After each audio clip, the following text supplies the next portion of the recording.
Hello नमस्कार, मैं आस्था कंड्या आपका स्वागत करती हूँ अपने यूट्यूब चैनल आस्था कंड्या एस्ट्रोलॉजी में। इस वीडियो को स्टार्ट करने से पहले मैं आपको बताना चाहूँगी कि अगर आपको मेरे वीडियोस अच्छे लगते हैं तो लाइक करें, सब्सक्राइब करें, जितना ज़्यादा शेयर कर सकते हैं अपने फैमिली में, फ्रेंड्स में, रिलेटिव्स में, उतना ज़्यादा शेयर करें। नोटिफिकेशन ज़रूर ऑन करके रखें क्योंकि मैं रोज़ शाम को 5 से 6 बजे अपनी वीडियोज़ अपलोड करती हूँ। तो अगर आप मेरे चैनल का नोटिफिकेशन ऑन करके रखते हैं तो आपको मेरे वीडियोज़ का नोटिफिकेशन आना स्टार्ट हो जाएगा।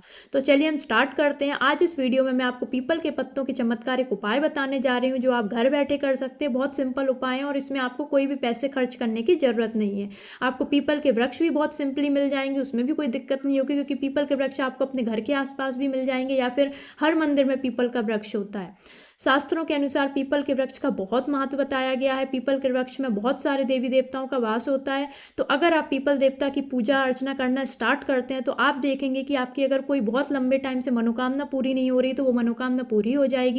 या फिर अगर किसी की कुंडली में बता दिया है कि शनि की ढैया है, साढ़े साती है, अंतरदशा है, तो आपको डेफिनेटली ये पीपल के वृक्ष की पूजा अर्चना करना स्टार्ट करना चाहिए। इससे आप देखेंगे कि शनि देवता की कृपा आप पे पड़ने लगेगी और जो दिक्कतें आ रही हैं वो ख़त्म होना स्टार्ट हो जाएंगी, जो स्ट्रगल आ रहे हैं वो ख़त्म होना स्टार्ट हो जाएंगे। इवन पितरों की जो कृपा है वो भी आप पे पड़ने लगेगी, पितर आपसे प्रसन्न होना स्टार्ट हो जाएंगे। मैं एक अलग से वीडियो ज़रूर बनाऊंगी जिसमें मैं पीपल के वृक्ष की पूजा अर्चना बताऊंगी और विधि विधान से पूरा प्रॉपर। आज तो मैं पीपल के पत्तों के उपाय बताने जा रही हूँ। मैं 5 से 6 उपाय बताने जा रही हूँ। आप देख लें, अगर आप सारे उपाय करना चाहते तो बेस्ट है और नहीं तो आप 2 उपाय भी कर सकते हैं, एक उपाय भी कर सकते हैं, वो आप अपने हिसाब से देख लें। तो पहला उपाय, जिसकी दुकान नहीं चल रही हो, जिसके काम नहीं चल रहा हो, तो आप क्या करें, एक पीपल का पत्ता लेके आएँ। आप देखें कि जहाँ भी पीपल का वृक्ष होता है तो वहाँ पे नीचे आपको पत्ते गिरे हुए मिल जाएंगे, आप वो पत्ता भी यूज़ कर सकते हैं। बस देखें कि वो कटा फटा या खंडित ना हो, नहीं तो फिर आप पत्ता तोड़ सकते हैं। लेकिन हम जब भी पीपल का या किसी भी वृक्ष के पत्ते तोड़ते हैं तो हमें डायरेक्ट नहीं तोड़ना चाहिए, हमें थोड़ी सी धूप बत्ती दिखाना चाहिए और थोड़ा सा प्रसाद चढ़ा के उस वृक्ष को हाथ जोड़ के बोलना चाहिए कि मेरा नाम आस्था कंड्या है और मैं आपका ये पत्ता तोड़ रहा हूँ या तोड़ रही हूँ और मेरा ये काम है, मैं इसके लिए ये तोड़ रहा हूँ और मैं चाहता हूँ कि मेरा ये काम सफल हो। तो इससे उस वृक्ष की भी जो ब्लेसिंग्स है वो आप पे पड़ जाती है और आपका जो काम है वो सफल होना स्टार्ट हो जाता है। और डायरेक्ट हमें नहीं तोड़ना चाहिए। और अगर आपको नीचे ही गिरे मिल जाए तो आप वो भी यूज़ कर सकते हो, बस खंडित ना हो। आपको घर लेके आना है, वो आपको सफ़ेद चंदन से उस पर स्वास्तिक बना लेना है और ये आपको अपनी दुकान पे, जिसकी दुकान नहीं चल रही है, जिसके काम नहीं चल रहे, जॉब वाले भी कर सकते हैं जो बहुत प्रॉब्लम फेस कर रहे हैं, तो वो अपने ड्रॉर में रख सकते हैं।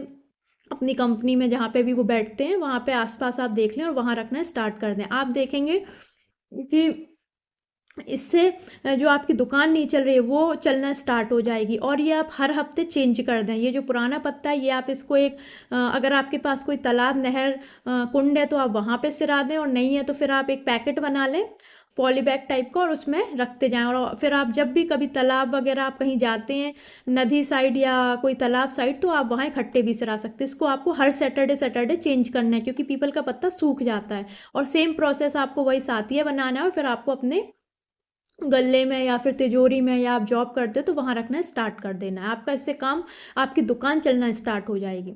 ये पहला उपाय। चलिए अब हम दूसरे उपाय की बात करते हैं। तो दूसरा उपाय है कि आपको 11 पीपल के पत्ते लेके आना है जो खंडित ना हो। और आप, वही मैं बोल रही हूँ कि आप तोड़ भी सकते हो, अगर आपको नीचे मिल जाते हैं तो आप वो ले लें, कटे फटे ना हो। अब आपको हल्दी हल्दी, सिंदूर या रोली और अष्टगंध, आपको इन 3 से राम लिख लेना है पीपल के पत्तों पे। 11 पीपल के पत्ते लाना है, इन तीनों को मिला के हल्दी, रोली और अष्टगंध से, रोली नहीं हो तो सिंदूर भी ला सकते हैं, तो आपको इससे राम लिखना है उन पीपल के पत्तों पे और इसकी आपको एक माला बना के हनुमान जी को चढ़ाना स्टार्ट करना है। ये आप ट्यूसडे कर सकते हैं, आप ट्यूसडे सैटरडे कर सकते हैं क्योंकि ट्यूसडे और सैटरडे हनुमान जी का दिन होता है। इससे आप देखेंगे कि आपकी लाइफ में कोई भी दिक्कतें आ रही हैं या फिर आपकी लाइफ बहुत स्ट्रगल भरी हो गई है, आपके काम नहीं बन रहे हैं, आपकी जो कुंडली है उसमें आपको मांगलिक दोष बता दिया गया है या फिर आपके घर में कोई मंगल काम नहीं हो रहे हैं, तो आपके ये जो काम है वो बनना स्टार्ट हो जाएंगे और हनुमान जी की कृपा आप पे पड़ना स्टार्ट हो जाएगी। और ये आप कंटिन्यू बेसिस पे करते रहें जब तक आपके जो भी आपकी मनोकामना या जो भी आपका काम है वो ना बनना स्टार्ट हो जाए। इवन मैं तो बोलूँगी कि 2025 जो है ये साल मंगल का साल है, तो ये आप अगर करना स्टार्ट करते हैं, ट्यूसडे का संकल्प भी ले सकते हैं, आप ट्यूसडे सैटरडे का भी ले सकते हैं, तो ये आप कंटिन्यू बेसिस पे पूरे साल करते रहें। ये दूसरा उपाय। तीसरे उपाय की अगर हम बात करें तो बंधनवार, आपको 11 पीपल के पत्ते लेके आना है और उस पे आपको अष्टगंध और हल्दी से तिलक कर देना है और इसको आपको अपने घर के बाहर बंधनवार के रूप में लगाना है। माला बना लेनी, बंधनवार बना लेना है और फिर आपको इसको घर के बाहर लगाना है। आप इससे देखेंगे कि आपके घर में अगर धन नहीं आ रहा है या धन रुक नहीं रहा है तो धन रुकना स्टार्ट हो जाएगा, धन के स्रोत खुलना स्टार्ट हो जाएंगे, यहाँ तक कि कोई नेगेटिविटी आपके घर में पॉजिटिविटी आना स्टार्ट हो जाएगी, आपके घर में खुशहाली आना स्टार्ट हो जाएगी। तो ये भी आपको हर सैटरडे सैटरडे चेंज करना है, क्योंकि फिर पीपल के पत्ते सूख जाते हैं और सूखे पत्तों की कभी भी बंधनवार हमें नहीं रखनी चाहिए। जैसे ही पत्ते सूखे हमें तुरंत उसको निकाल के सिरा देना चाहिए। तो आप ये सैटरडे सैटरडे कंटिन्यू बेसिस पे करते रहें। 3 उपाय मैंने बता दिए। अब हम चौथे उपाय के बारे में बात करें। जिन भी लोगों को डर लगता है कि उनको जॉब से ना निकाल दें, तो आपके लिए ये एक बहुत अच्छा उपाय मैं बताने जा रही हूँ। आपको 3 पीपल के पत्ते लेना है या 5 पीपल के पत्ते लेना है, उसमें हल्का सा तिलक करना है हल्दी का, और ये आप जहाँ बैठते हैं, आपकी जो भी कंपनी है, आपकी जहाँ पे भी सीट है, आप सीट उस पर बैठ जाएं, उसके ऊपर एक कवर रख लें और फिर आप उसके ऊपर बैठें। और आप फिर जब घर जाते हैं तो आप इसको ले जाएं या वहीं कहीं ड्रॉअर में रख लें और फिर ये आप डेली बेसिस पे करें। आप देखेंगे कि जो आपको डर बैठ गया है कि मुझे निकाल ना दें, या आपको आपके बॉस ने बोल दिया है कि अब आपको हम निकालने वाले हैं, तो आप ये उपाय ज़रूर करके देखें। आप इससे देखेंगे आपको इससे बहुत फ़र्क पड़ेगा। ये बहुत अच्छा उपाय है और ये आप कंटिन्यू बेसिस पे रखें। जैसे ही पत्ते सूख जाएं आप दूसरे पत्ते ले लें। आपको 3 या 5 पत्ते लेके जाना है, उस पर हल्दी का तिलक लगा के आपको उसके ऊपर, आप जो चेयर है उसके ऊपर तो कुछ भी कपड़ा वगैरह बिछा लें और फिर उसके ऊपर बैठना स्टार्ट करें। ये आप ज़रूर करें।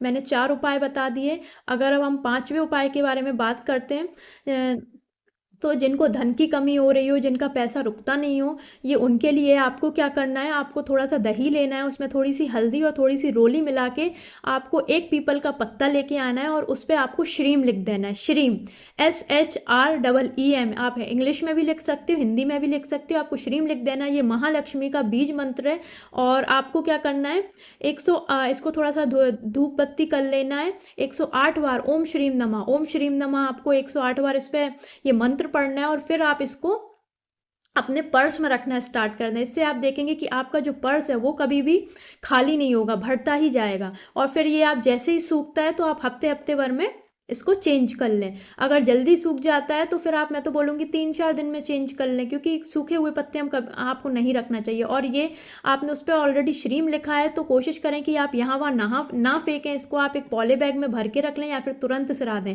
और अगर आप नहीं सिरा सकते तो फिर आप एक और काम कर सकते हो कि अगर कोई मंदिर में पीपल का पेड़ लगाओ तो ये जो पत्ता है सूखा हुआ, आप वहाँ पर रख के आ जाएँ और फिर आप नया पत्ता लेके आएँ और फिर आप फिर से वही प्रोसेस करें। श्रीम लिखें, 108 बार ओम श्रीम नमः पढ़ें और फिर आप अपने पर्स में, तिजोरी में या घर पे आप जहाँ पे भी पैसे रखते हैं वहाँ पे रखना भी स्टार्ट कर दें। आप देखेंगे कि आपके घर में जो धन नहीं रुक रहा है वो धन आना स्टार्ट हो गया। आपका जो पर्स है, आपकी जो तिजोरी जहाँ आप पैसे रख रहे हैं वो खाली नहीं हो पाएगी, वो भरती ही जाएगी। मैंने 5 उपाय बता दिए हैं। और एक और उपाय मैं बताती हूँ कि अगर आपका कोई काम है जो 99 पे बार बार रुक जाता है, तो आपको क्या करना है, आपको एक कील खरीद के लानी है। आपको कील कभी भी सैटरडे को नहीं खरीदना, ये उपाय सैटरडे को होगा और सैटरडे को हमें कभी भी लोहे का सामान नहीं खरीदना चाहिए। आप एक दिन पहले इसको खरीद के लाएं, एक इतनी बड़ी कील लेके आएँ। और आपको फिर पीपल का वृक्ष देखना है मंदिर में, जहाँ पे भी आपको मिल जाए। ये मंदिर में ही करना है और मंदिर में ही पीपल के वृक्ष, आप जहाँ देख लें कि कोई मंदिर जहाँ पे पीपल के वृक्ष लगे हो, आप वहाँ पे जाएं और अपनी वहाँ पे मनोकामना बोलते हुए ये जो कील लेके आए हो वो जो मिट्टी होती है ना जड़ के पास, वहाँ पे ठोक दें, मतलब वहाँ पे थोड़ी सी गाड़ दें अपनी मनोकामना बोलते हुए। ये आपको करना है 9 सैटरडे। आप देखेंगे कि 9 सैटरडे होते होते आपका जो भी काम 99 पे रुक जाता था या कोई बहुत बड़ा काम है जो आप बहुत परेशान हो रहे हो, बहुत टाइम से पूरा नहीं हो रहा है, तो वो आपका डेफिनेटली काम हो जाएगा। 9 सैटरडे होते होते ये आपका काम हो जाएगा। और जैसे ही ये काम हो जाए तो वो जो आपने कील आपको एक ही लगाना है और हफ्ते में एक ही बार करना है। ये काम आपको हर सैटरडे सैटरडे करना है। 9 सैटरडे का आपको पहले संकल्प लेके आना है और फिर आपको ये कील वहाँ पे लगा के आना है अपनी मनोकामना बोलते हुए। और जब आप नेक्स्ट कील लगाओगे तो जो पहली कील है वो आपको लेके आ जाना है और वो आपको सिरा देनी। आप एक उसमें रख लो पॉली बैग में या कहीं, और फिर आपको वो नदी या नहर जब भी आप जाते हैं तो वहाँ पे आप इसको सिराएं और फिर आप उसको उस पर न्यू कील लगाएं। आप देखेंगे कि 9 सैटरडे होते होते आपके ये काम बन जाएंगे। और मैंने ऑलमोस्ट पूरे उपाय बता दिए हैं।